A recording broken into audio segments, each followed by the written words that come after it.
உங்களுக்கு PT, cigarette, பாக்கு, சரக்கு இப்படி எந்த கெட்ட பழக்கமே இல்லைனாலும் இந்த 4 ஃபுட் ஐட்டம்ஸ் நீங்கள் சாப்பிட்டுக்கிட்டு இருக்கீங்கன்னா உங்களுக்கு கேன்சர் வரதுக்கான சான்சஸ் ரொம்ப அதிகமாகவே இருக்குது. இதை நான் சொல்லலை, இந்த உணவுப் பொருள்லாம் சாப்பிட்டு இதனால் கேன்சரில் பாதிக்கப்பட்ட ஒருத்தர் வேறு யாருக்கும் இப்படி ஆகிடக்கூடாதுன்றதுக்காக ரீசெண்டாக வீடியோ ஒன்று போட்டிருந்தார். அந்த வீடியோவில் அவர் சொன்ன முதல் விஷயம் சுகர் ஃபுட்ஸ்.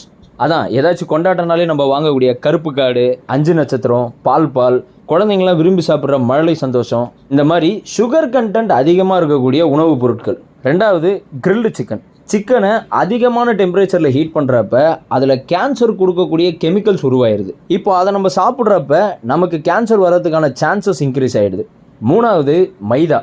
அதான் நம்ம விரும்பி சாப்பிடக்கூடிய பரோட்டா, பீட்சா, இந்த பேக்கரியில் கிடைக்கிற பப்ஸு, குழந்தைங்களுக்கெல்லாம் இன்ஸ்டண்ட்டாக செஞ்சு கொடுக்குற 2 நிமிஷம் பாக்கெட்டு. ஆக்சுவலாக இந்த மைதாவில் ஃபைபர் கண்டென்ட் கம்மி, கிளைசமிக் இண்டெக்ஸ் அதிகம்னு சொல்லுவாங்க. அதனால் இதை நீங்கள் ரெகுலராக சாப்பிட்டுக்கிட்டு இருந்தீங்கன்னா உங்களுக்கு டயபெட்டிஸ், பிபி, கொலஸ்ட்ரால் மாதிரியான பிரச்சனைகள் வரத்துக்கும் வாய்ப்பு இருக்குது. நாலாவது அண்ட் ரொம்ப முக்கியமானது இதுதான். இது ஒரு சின்ன பொட்டி கடையில் ஆரம்பித்து பெரிய பெரிய மாலில் கூட இது நமக்கு கிடைக்கும். Carbonated drinks.